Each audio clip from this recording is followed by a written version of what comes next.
continuar con la literatura de antes de la Guerra Civil y si la semana pasada vimos el primer momento de la literatura de la Guerra Civil, en el que nos encontramos con dos movimientos literarios o uno solo con dos manifestaciones, como vimos el otro día, que sería el modernismo y la generación del 98, que estarían ahí más o menos entre 1898 y 1915.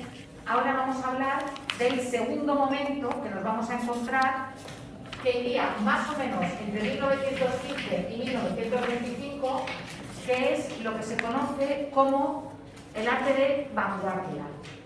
Y fijaos que digo otra vez el arte de vanguardia y que no digo solamente la literatura, porque las vanguardias en principio son movimientos artísticos que afectan a la pintura, a la escultura, a la arquitectura, también muchas veces a las artes gráficas y evidentemente también a la literatura, que por eso lo estudiamos. Pero seguramente cuando hablamos de vanguardia, automáticamente pensamos más en pintura que en literatura. Para entendernos, la pintura abstracta, ¿sí? ¿Vale? Sería pintura vanguardista. El cambio que se da de la pintura figurativa, es decir, de la pintura que me está reflejando un paisaje o me está pintando una persona, a un tipo de pintura que no tiene correlato, que no tiene relación con la realidad, lo que llamamos pintura abstracta, si eso lo llevamos a la literatura, nos vamos a encontrar con la literatura de vanguardia. Y cuando hablamos de vanguardia, en realidad no vamos a hablar de una vanguardia, sino que vamos a hablar de diferentes vanguardias. Vanguardias, o como tenéis aquí en este vídeo, que yo os recomiendo que veáis en casa, que es un vídeo muy cortito, vanguardismos, o movimientos de vanguardia, o vanguardias históricas.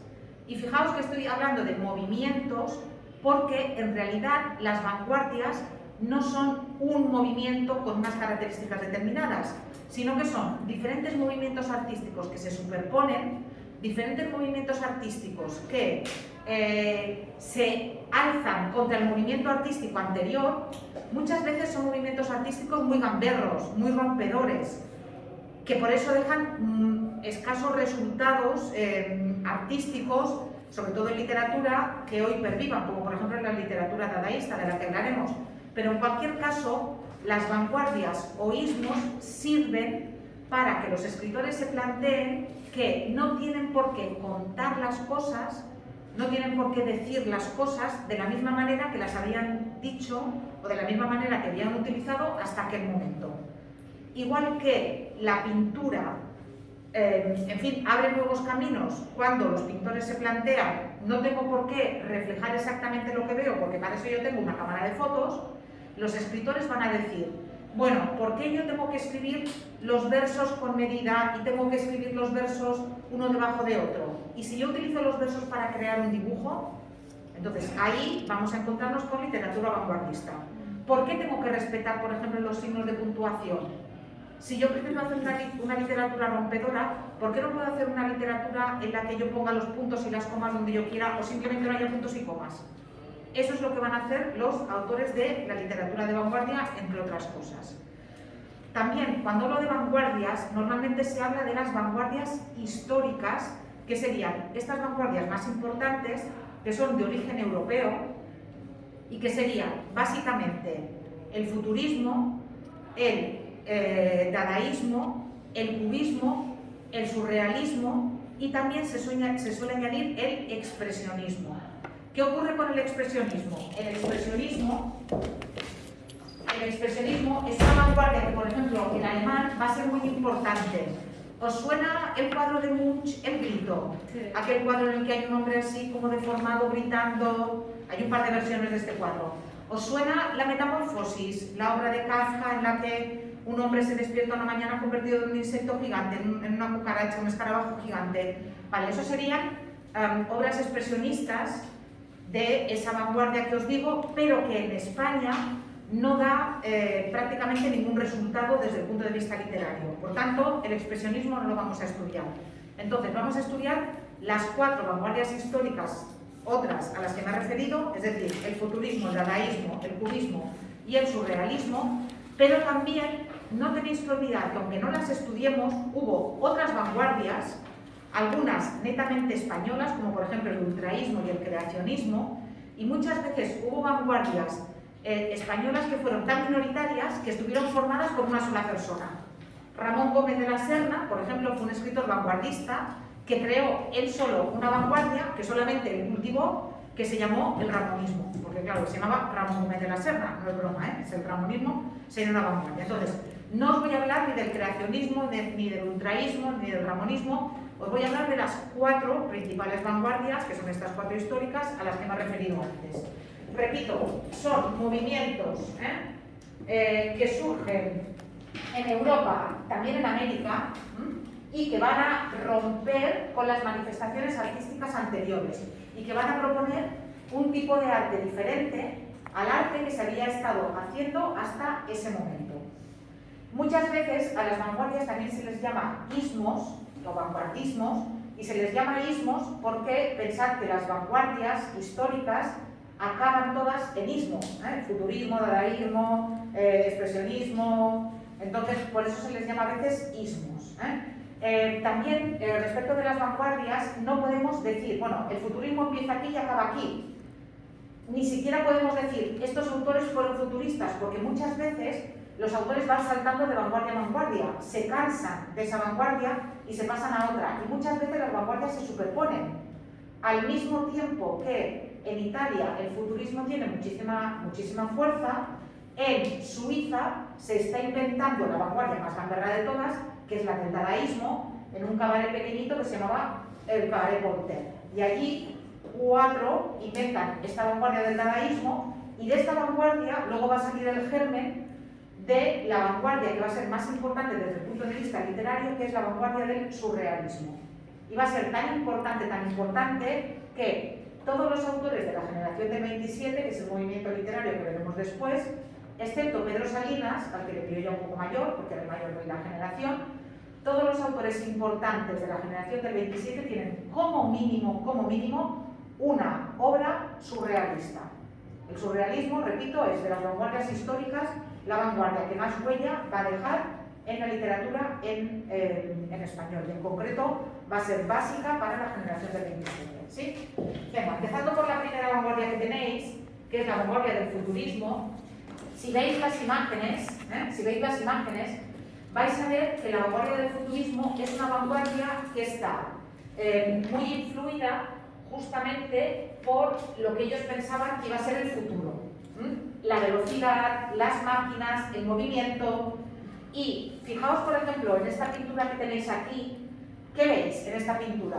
Una moto. Una moto. Un hombre en una moto, unas montañas. Un hombre en una moto, unas montañas o unas casas. No está muy claro, si esas cúpulas que tenemos detrás son montañas, son casas, y fijaos que se intenta dar la imagen de la velocidad, de que la moto se está moviendo a través de estas formas redondeadas que tenéis aquí. Es como si fueran vales que están cultivados. Sí, pero no sabemos qué es. ¿Por qué? Bueno, pues porque lo que pretenden es reflejar esas formas que se pueden asociar con la ciencia ficción, si queréis, que no existían en aquel momento, por ejemplo, en las construcciones ni en la naturaleza, ¿sí? Y que son formas que sirven, pues eso, pues para reivindicar el futuro, para reivindicar la velocidad, para reivindicar lo nuevo.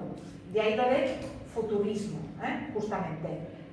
Repito, es una vanguardia que desde el punto de vista pictórico sí que va a dar bastantes elementos, sobre todo desde el punto de vista, pues eso, de cómo podemos reflejar la velocidad.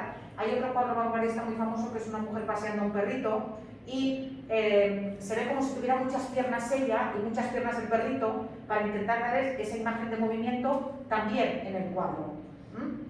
Aparte de todo eso, el futurismo va a ser una vanguardia que va a reivindicar después, ya os he dicho, la velocidad, pero también el riesgo, el peligro, las máquinas, y de ahí se van a ir después a postulados violentos, a las armas, y va a ser la vanguardia preferida del fascismo italiano.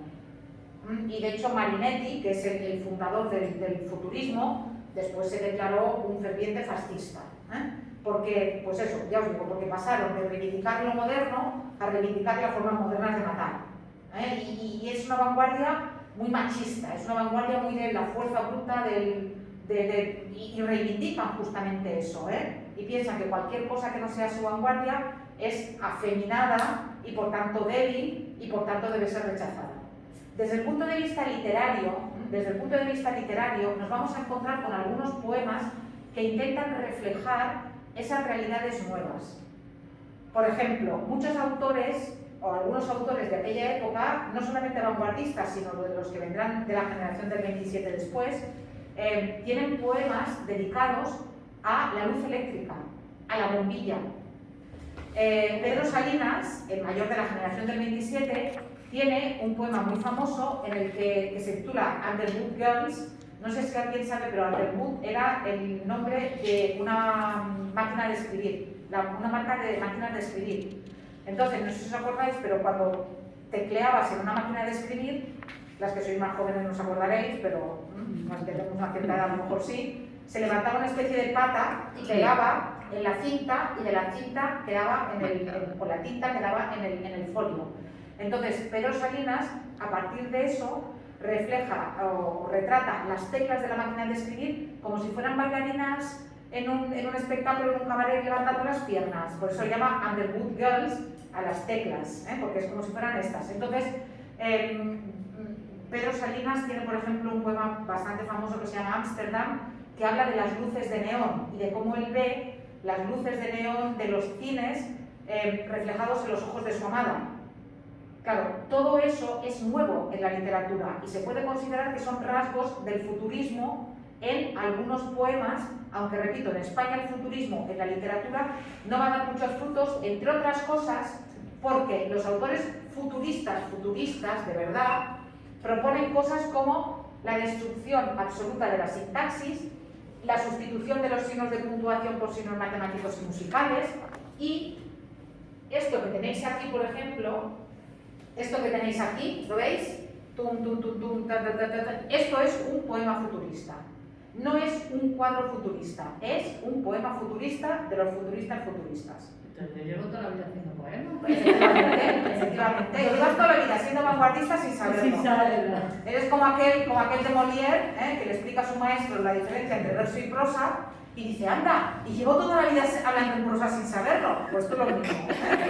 Sí, un torbellino de letras. Sí, va, ¿veis? Esto es un poema futurista. Y uno dice, ¿y cómo se lee? ¿Y qué nos cuenta? Pues ni se lee ni se cuenta, pero repito, los autores vanguardistas piensan que una cosa es la realidad y que la literatura no tiene por qué reflejar esa realidad, sino que la literatura tiene que poder crear realidades nuevas. Otra vez, futurismo estricto en la literatura española no hay, pero sí que es verdad que hay autores que cogen elementos del futurismo que les gustan. También otros, por ejemplo, ahora recuerdo algún poema de Rafael Alberti al cine. El cine, claro que hoy en día nos parece una cosa tan superada, imaginaos, estamos hablando de que el futurismo, el manifiesto del futurismo, lo que da el punto de partida del futurismo, el escrito que da el punto de partida del futurismo, es del año 1908. Yo os invito a que veáis las fotos de cómo iba la gente vestida en el año 1908. Las mujeres llevaban corsé y aquellas faldas levantadas aquí con la cola, y los hombres llevaban levita, estamos hablando de 1908, y hacían estos poemas al mismo tiempo. Sí. La segunda vanguardia es más interesante para el ámbito español.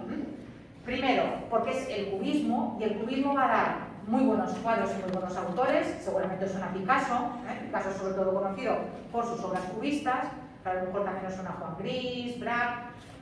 Los cubistas lo que pretenden, de ahí viene el nombre, es descomponer la realidad como si fueran cubos, pero nosotros, en lugar de ver la realidad de frente, en sus obras la vemos de aquí, de aquí, de aquí, de aquí, de aquí simultáneamente. Seguramente suena el cuadro de las señoritas de Aviñón, un cuadro muy famoso de Pablo Picasso, que le sale de pronto la nariz aquí, le sale una mano de por aquí detrás. Claro, ¿por qué? Pues porque lo que pretenden los cubistas es descomponer la realidad en cubos y representarla al mismo tiempo desde diferentes perspectivas. Eso en pintura. En poesía, el cubismo va a dar una manifestación fantástica que son los caligramas. Los caligramas, ¿veis? Los tenéis aquí. Los caligramas se consideran cubistas. ¿Y qué son los caligramas? Los caligramas son poemas en los que, en lugar de colocar los versos como se habían colocado de forma tradicional siempre, uno debajo de otro, esos versos se utilizan para dibujar cosas, para dibujar formas.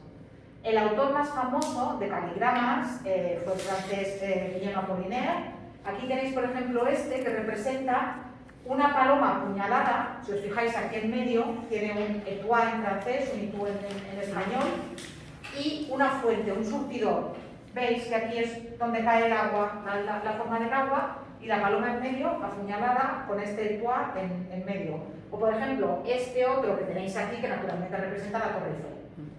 Pero no solamente tienen que representar una forma, sino que basta que dibujen, que sugieran, por ejemplo, lo que tenéis aquí. ¿Lo veis? ¿Veis que aquí no es que esté dibujando nada, sino que aquí está utilizando una técnica que se usaba en la pintura cubista, que era la técnica del collage? Los cubistas son los que inventan lo del collage. Lo de un cuadro no tiene que ser solamente pintado, sino que en el cuadro puedo poner un trozo de periódico, puedo poner un trozo de tela, puedo poner aquí que salga de repente el traste de una guitarra. Entonces, cuando intentan llevar eso al poema, salen manifestaciones como estas y, de forma más ordenada, salen los caligramas. Entonces, hoy en día hay todavía restos del caligrama, no exactamente a la hora de dibujar, pero sí que, por ejemplo, hay autores que colocan los versos de una forma muy particular, que en lugar de poner todos los versos uno debajo de otro, pues van poniendo un verso aquí, un verso aquí, un verso aquí, un verso aquí, si por ejemplo quieren simbolizar un columpio, o por ejemplo cortan el verso y lo colocan aquí para que te tengas que ir a ver qué es lo que me están diciendo. Es verdad que el cubismo abre ese tipo de posibilidades, no tanto en la prosa como en la poesía. Veréis que estos movimientos de vanguardia se ven sobre todo en la poesía. La siguiente vanguardia que os quiero presentar es la más gamberra de todas, la más gamberra de todas, que es el dadaísmo. De hecho, si os fijáis, cubismo viene de cubo, surrealismo viene de lo que está por debajo de la realidad, futurismo viene de futuro, pero dadaísmo no viene de nada. El nombre del dadaísmo se lo inventan, ya os digo, estos cuatro gamberros que un día coincidieron, que eran amigos y que eran medio pintores, medio escultores, pero fundamentalmente eran gamberros, que se encuentran en este cabaret y dicen: hasta las vanguardias como el cubismo y el futurismo se han aburguesado. Ahora ya ni son vanguardias ni son nada. Nosotros vamos a crear una vanguardia que sea anti todo. Y por ser es anti-arte. Están en contra de los museos, están en contra de las exposiciones, están en contra de cualquier cosa que suponga que la vanguardia se domestique. Están a favor ya os digo, de hacer el gamberro, por ejemplo. Hacían exposiciones y te convocaban en un sitio a una hora. Y resulta que a la primera persona que entraba por la puerta la ponían en mitad de la sala de exposiciones, le ponían un poco, por ejemplo, yo qué sé, de papel higiénico, agarraban el papel higiénico arriba y le decían: te tienes que quedar así un rato. Y entonces ese espectador que había ido a ver la exposición era una escultura dadaísta. Cuando él se cansaba y decía: oye, ya está bien, vale, pues cogían a otra persona y volvían a hacer lo mismo. Ahora tú te sientas y te quedas muy quieto en esta silla. Escultura dadaísta. Esto es lo que hacían los dadaístas. Eran, ya os digo, los más brutos de todo. Fijaos, por ejemplo, en esto que tenéis aquí. Luego os explicaré cómo hacían los poemas, Pero veis, por ejemplo, esto de aquí, esto es un cuadro dadaísta. Esto que hacíamos cuando éramos pequeños, que los dibujos, en los libros pintábamos al lado y poníamos jajaja, jijiji, tal, vale. Pues esto sería un cuadro dadaísta. Y en la escultura quizás os suene el nombre de Marcel Duchamp, que es el escultor dadaísta más famoso. Fijaos lo que hizo en el año 1917, hace más de 100 años. En el Salón de Escultura más importante de París, que era donde se hacía un certamen anual donde iban los mejores escultores de Francia, y había un premio muy importante, él se va con un urinario y planta el urinario y dice: esta es mi escultura. Os podéis imaginar que lo sacaron de allí a gorrazos, como decía otra cosa, pero ya en aquel momento Marcel Duchamp, ¿qué nos dijo? En aquel momento Marcel Duchamp dijo, lo que es artístico depende de nuestra mirada. Algo es una obra de arte porque nosotros decidimos que es una obra de arte, no porque lo sea de forma objetiva. Si yo este urinario me lo llevo a una sala de exposiciones, le pongo aquí una pintada y digo que esto es arte, es arte. Pero esto lo hace él en 1917 y hoy en día todavía seguimos discutiendo de si esto es arte, de si esto no es arte, de si cómo puede ser allí que uno haga una mancha y esa mancha sea arte, y cómo todavía seguimos discutiendo eso. Bueno, pues eso se lo inventa Marcel Duchamp, Y, por ejemplo, esta que tenéis aquí, no sé si lo veis bien, es un taburete, y en el taburete una rueda de bicicleta. Tampoco os penséis que le ponen un nombre muy raro, rueda de bicicleta. Y eso es una escultura dadaísta.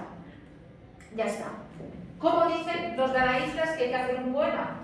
Pues fijaos lo que dicen los dadaístas. Eso también te va a gustar, Cristina, porque también es fácil, Fijaos, para hacer un poema dadaísta, cojo un periódico, cojo unas tijeras, escoja en el periódico el artículo de la longitud que cuenta darle a su poema, recorte el artículo, recorte enseguida con cuidado cada una de las palabras que forman el artículo y métalas en una bolsa. Agite suavemente. Ahora saque cada recorte uno tras otro, copie concienzudamente en el orden en que hayan salido de la bolsa. El poema se parecerá a usted. Y es usted un escritor infinitamente original y de una sensibilidad hechizante, aunque incomprendida del mundo. O sea, yo esto lo he hecho en clase. Yo he hecho prácticas con los alumnos de recortar un artículo, recortar todas las palabras, irlas sacando de una bolsita. Os podéis imaginar lo que sale. Lo que sale no tiene ningún tipo de sentido. ¿Pero por qué? Fijaos lo que dicen con mucha ironía. Estos tenían mucha retranca y estos se reían también de sí mismos. Fijaos lo que dice. Claro, eres un escritor maravillosamente hechizante, pero claro, la gente no te entiende, incomprendido del vulgo. Sí, ya os digo que estos eran los más gamberros de todos. Y es verdad que desde el punto de vista literario, os podéis imaginar que haciendo poemas así no han pasado en la historia de la literatura, pero sí que es verdad que en pintura, en escultura, ellos sí que los límites que alcanzan los dadaístas son límites que después, durante 100 años, lo único que hemos hecho ha sido repetirlos. Porque no se puede ir más allá de poner un urinario en mitad de una sala de exposiciones y decir, esto es mi escultura. No se puede ir más allá de lo que hizo Marcel Duchamp hace más de 100 años. Bueno, sí, han ido un poco más allá. Sabéis que hay un artista, yo no sé si lo sigue haciendo.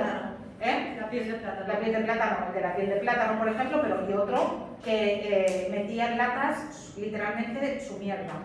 ¡Ay, no! Literalmente su mierda, y la vendía a un dineral con el título de mierda de artista. Y la gente lo compraba. Había un tiempo una youtuber que decía que era el sudor de una chica gamer y la gente lo Que sí, bueno, pues eso, o sea, ¿por qué compramos eso? Porque eso tiene algún tipo de valor. ¿Y por qué tiene algún tipo de valor? Porque nosotros hemos decidido que tiene valor artístico. Y si vais a salas de exposiciones modernas o vais a museos de arte moderno, vais a ver que, claro, seguramente la expresión que más repite la gente es ¿y esto es arte? ¿Es en serio? O esto lo puede... Vale, pero cuidado, cuidado. Hay que tener el concepto, por eso se dice que es un arte conceptual, y hay que ser los primeros en hacerlo. Porque una vez tú lo has visto, después repetirlo o imitarlo es fácil. Pero claro, ser el primero en hacer eso, cuidadín. Sí. Pero bueno, en cualquier caso sí que cambian el arte, para siempre.